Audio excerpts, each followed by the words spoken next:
Ina 'yan uwa masu sha'awar graphic design wato ma'ana tsare-tsare na hotuna ta cikin wayar su? To gafa wata dama ta ƙara samuwa. Shahararren graphic designer ɗin nan da kuka fi sani da Best ya sake buɗe sabon aji na ɗaukar ɗalibai waɗanda za a koya wa graphic design karo na 4.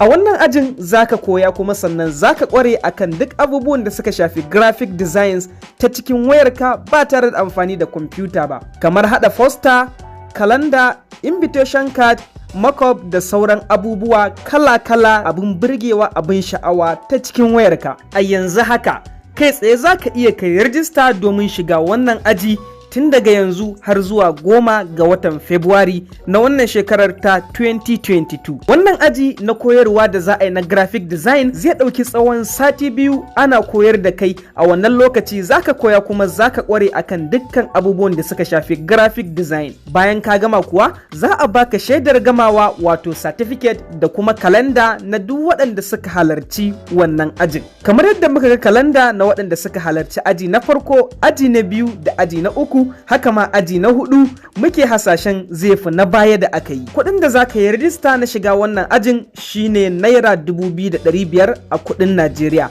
Ana karɓar payment wato ma'ana ana biya kenan, za ka iya ka biya ka shiga wannan class ɗin a duk inda kake a faɗin duniya. Ba iya naira ba kaɗai, za ka iya ka biya da crypto ko kuma da kuɗin wata ƙasa wadda ba Najeriya ba. Kuɗin biya da za ka yi rijista shine naira 2,500, amma mutane 20 na farko da suka fara yin rijista za a yi musu akan naira 2,000 duk mutum ɗaya. Idan kana so ka yi rijista ka shiga wannan kilas ɗin da za a yi, sai ka duba description na wannan bidiyon, akwai link na group wanda ake payment a cikin wannan group ɗin.